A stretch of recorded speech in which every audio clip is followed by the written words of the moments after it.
It is 0700 hours, and Lieutenant Colonel Napoleon continues to direct the ongoing battle from his command post south of Hill 121.5.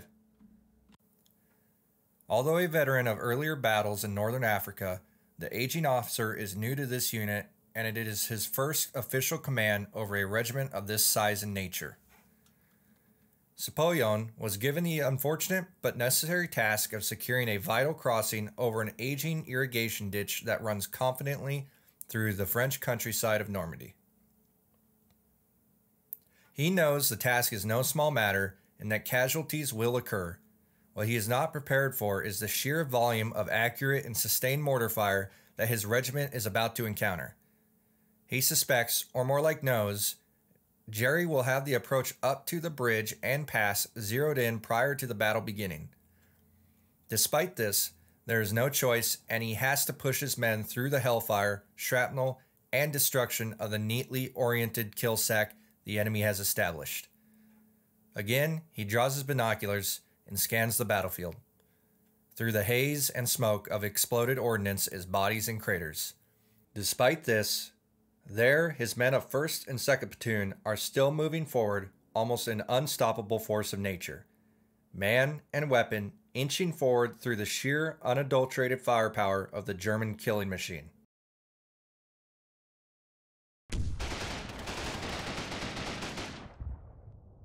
With the arrival of 1st Platoon Kilo Company, the intensity of the battle continues to mount.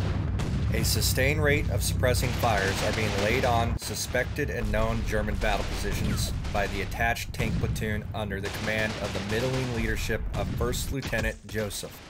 The young LT uses a combination of his binoculars and radio to spot and report enemy positions as well as direct his platoon's fires.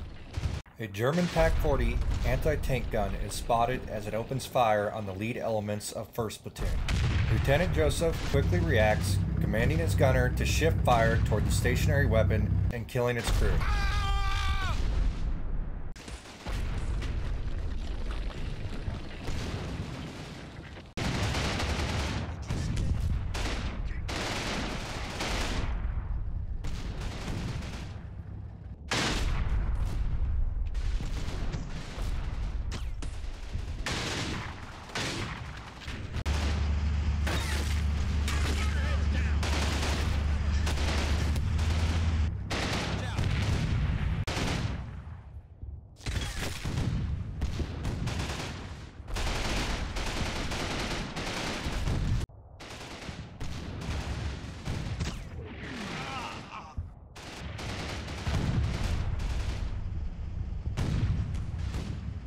American and German batteries take turns dealing death from afar at the direction of their forward observers and command elements. To the dismay of the American leadership, the Germans score a direct hit on one of I Company's mortar sections.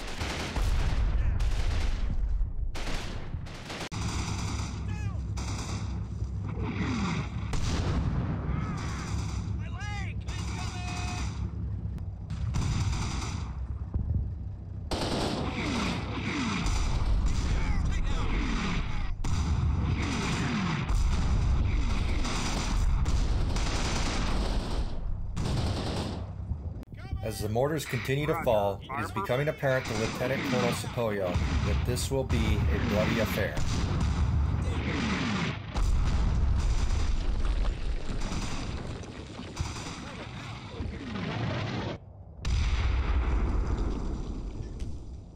Another direct hit on I Company's mortars renders them temporarily inert.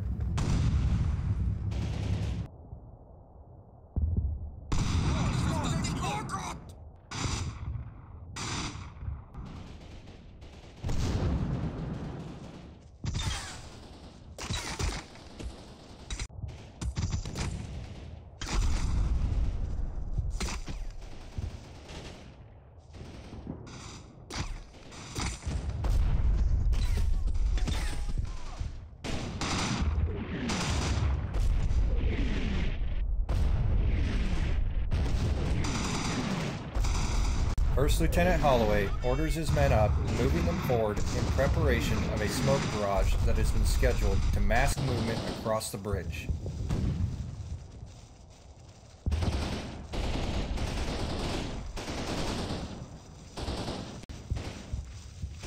Fire for effect, over. The continuous gunfire fades, as American gunners are told to conserve ammo for later stages of the battle. Move it, soldier. The battalion forward observer, First Lieutenant Black, directs spotting rounds from 2 batteries of 105s in preparation for a large-scale smoke screen.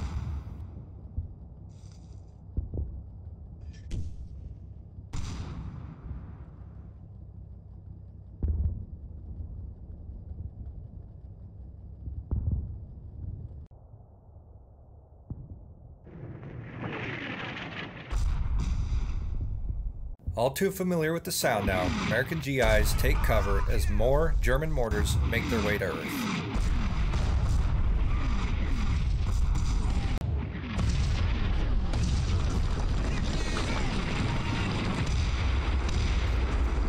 Enemy units.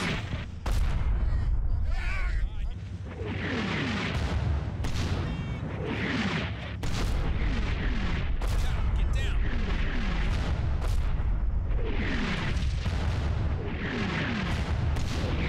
Roger, fire for effect. As the mortar barrage subsides, yet another German anti-tank gun is spotted as it opens fire on one of the lead scout elements led by Private Berger of 1st Platoon I Company.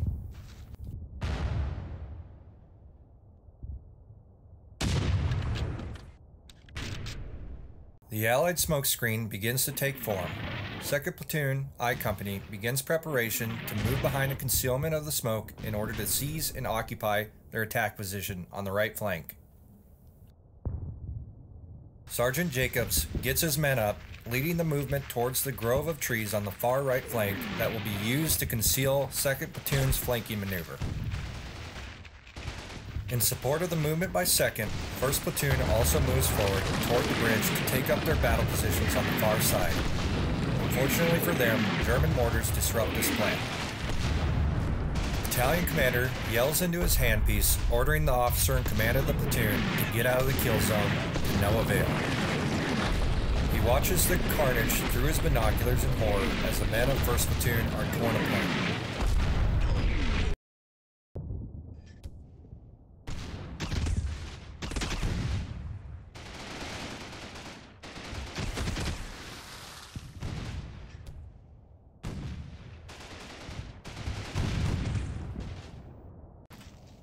The lead elements of 2nd Platoon begin to close with their attack position, the smokescreen successfully masking their movement.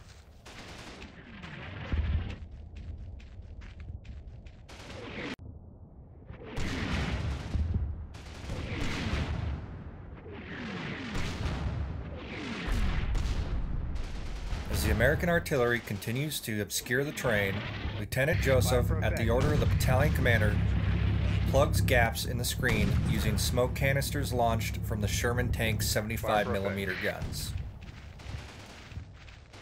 End of mission. Out. In conjunction with the smokescreen, battalion mortars, under the command of Lieutenant Springer, coordinate their actions to suppress key German positions.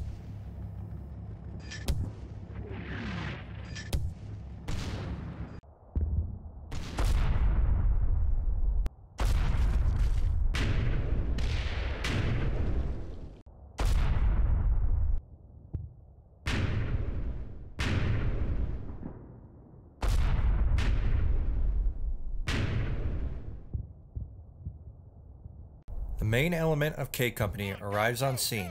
They are immediately directed to positions that are more well covered. Their mortar teams move to their designated battle positions.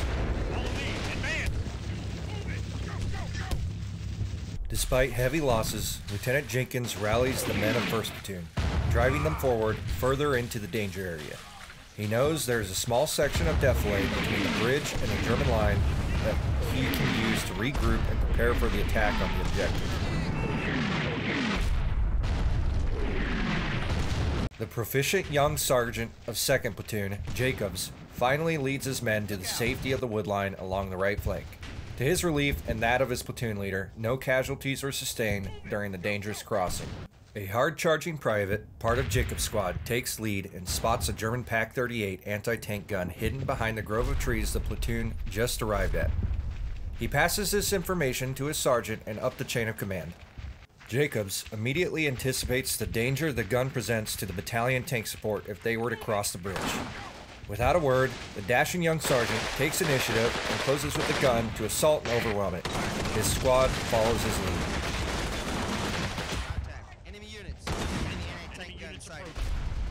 Keep moving. Let's go. Stay down.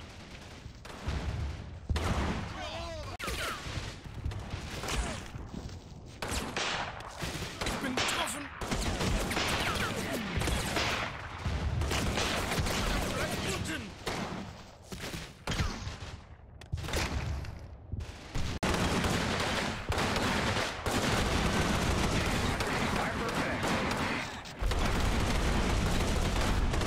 In a flurry of lead, the private who spotted the gun earlier is cut down at the waist.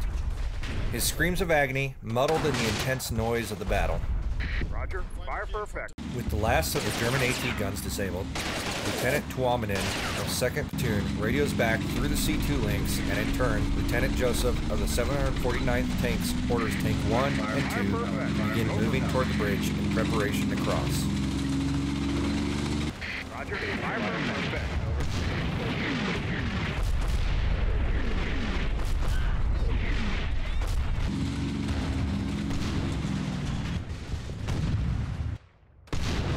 Roger.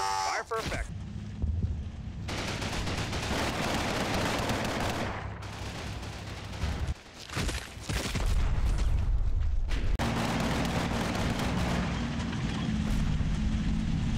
Leading the tank column, Corporal Abbott commands Tank 1. Abbott carelessly orders his driver to drive through a shell hole and momentarily bogs down in it.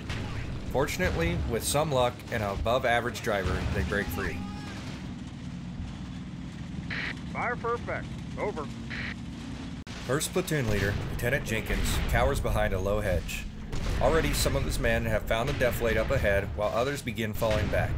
Without proper leadership, the platoon quickly falls into disarray. Stand up and fight.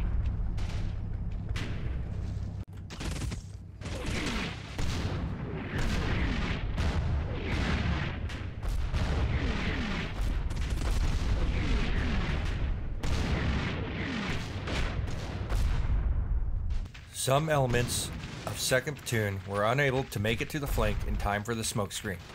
One of the attached machine gun teams is spotted by German snipers. Watch out. Enemy As units. additional platoons of Kilo and Lima Company arrive, German mortars continue to fall. Both companies quickly move to more covered positions from which they will wait out the battle.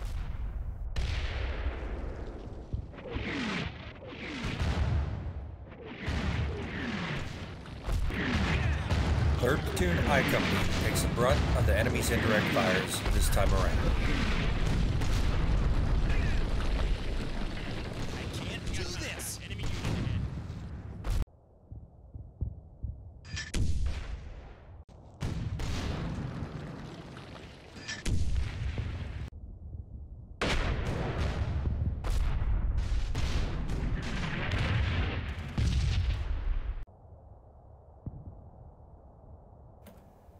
On the right flank, Lieutenant Tuominen steadies his men who are preparing to cross the open danger area in front of them, supported by a smokescreen deployed by the battalion mortars.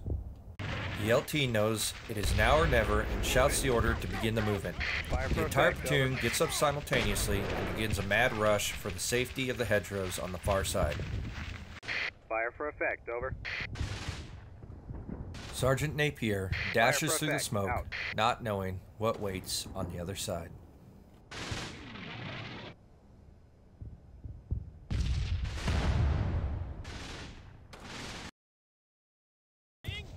Lieutenant Colonel Chapollon shouts in surprise as mortars presumably aimed at him and his forward observers begin falling right outside their command post.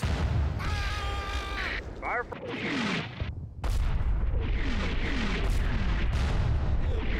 Meanwhile, Lieutenant Joseph's tanks move without incident along the road south, reaching the section of defilade that a portion of 1st Platoon still occupies. Fire for effect, over.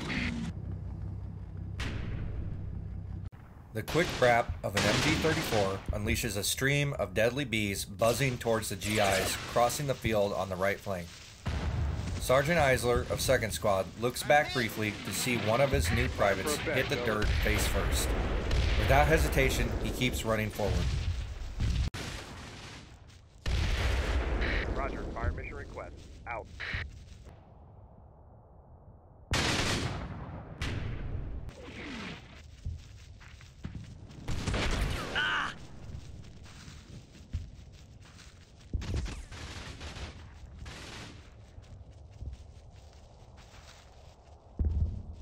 Having successfully crossed the gap on the right flank, 2nd Platoon's commander, Lieutenant Tuwamanen, quickly reassesses the situation and reorients his platoon to face east along the hedgerow.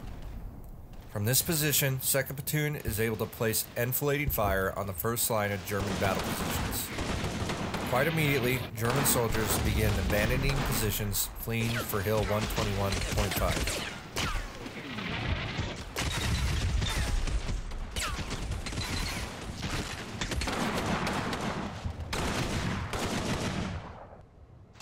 Fire for effect. Over.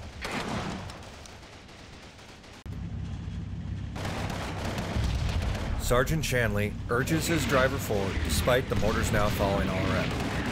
Ringing in his ear interrupts his commands as the tank crew momentarily sits stunned in their respective positions.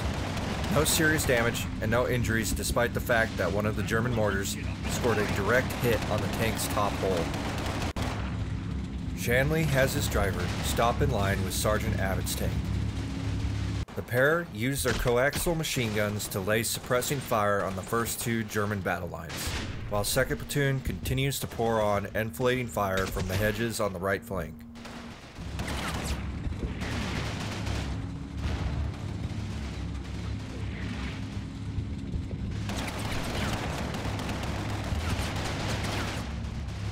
Fire for effect. Out. Captain Russ, commander of I Company, signals to his XO and staff to keep moving. They are falling behind 3rd Platoon, the trailing element following the 3 Shermans that have now crossed the river. Within moments, him and those around him are in the dirt, hands covering their necks, as once again German mortars come whistling in with their payload of death.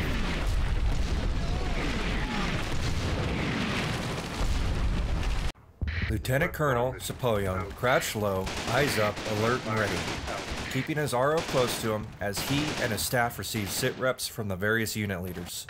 Roger, fire The mission radio request. handset, Out. clenched tightly in the RO's hand, begins streaming sounds like a broken radio. A voice breaks through the static. Sapoyon immediately recognizes it as Lieutenant Tuwamanen, commander of the maneuver element 2nd Platoon I Company. With some anticipation but full confidence, the battalion commander listens to the young, involuble lieutenant's sitrep. 2nd Platoon has made it to their attack position and is now en route to their assault position to secure Hill 121.5. Sapoyon is not surprised the lieutenant completes the task. Enemy unit. He had hand-chose him for the dangerous mission himself. Once again, 2nd Platoon is faced with crossing an open danger area. Lieutenant Tuwamanen knows they will be without smoke concealment this time around, as all battalion indirect fire assets expended their Contact. stores Enemy during units. the last Look out. fire mission. Enemy At the LT's command, the crossing begins. The movement immediately draws German MG fire from Hill 121.5. In a moment of irony, the teams moving remain unscathed, but the bullets rip past into the hedges behind, where Jacobs, the daring young sergeant who led the assault on the Pac 38 earlier, slumps forward, one last breath pushed out.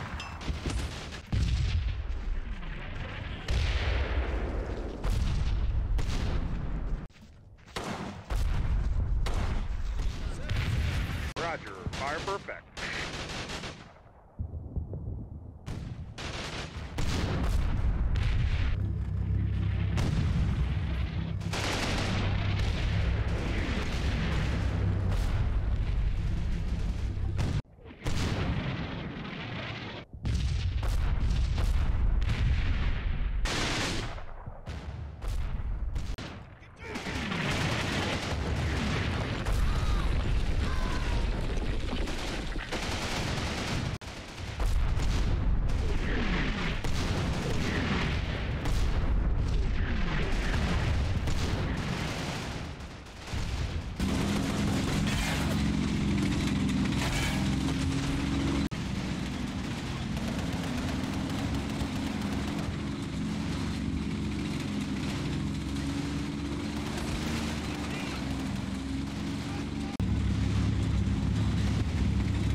On the southwest corner of the battle edge, Sergeant Eisler leads 2nd Platoon to their assault positions to capture Hill 121.5.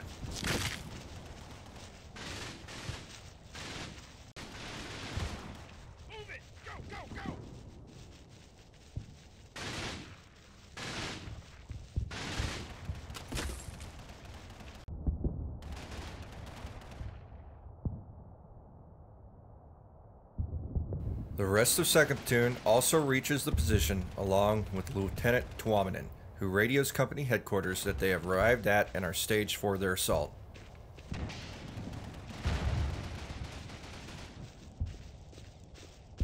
After a few moments of radio silence, company command orders the assault immediately.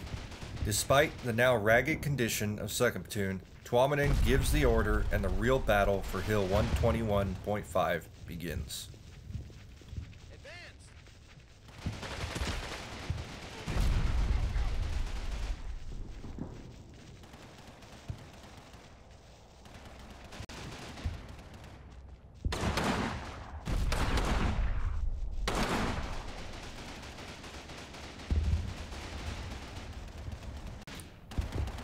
Lieutenant Colonel Sapoyan, carefully monitoring the situation, orders all fire support assets to now assist with the assault, targeting the west edge of the hill and slowly shifting fire east.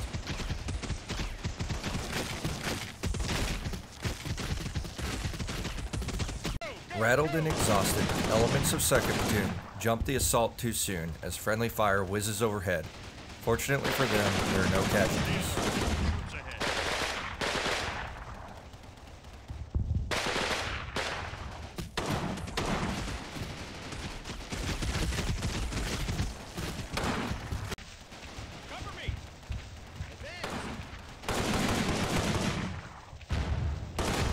Sergeant Napier, bar gun in hand, charges the trenches but is turned back by a burst from a German SMG. His team now down one more man.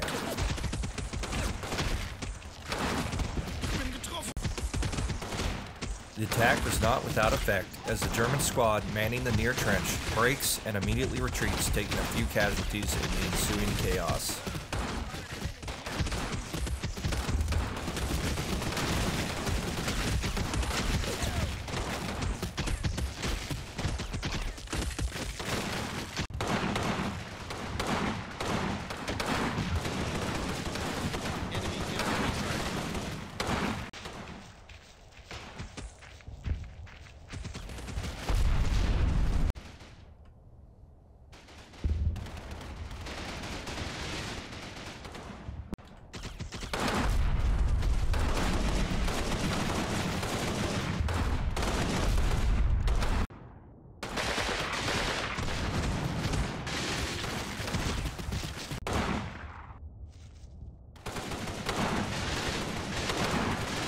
Tuominen, having requested battalion assets shift fire, now directs his NCOs, Corkle and Napier, to lead another charge on the western trench.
Within minutes of the trench fight starting, the battle is all but won.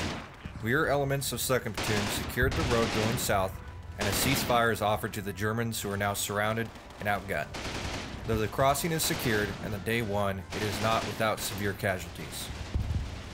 As gunfire continues to ebb and flow in the background, the battalion's unit leaders begin reporting numbers up to the battalion commander. Spolium looks over the numbers: 92 men dead, 63 wounded, and 2 MIA.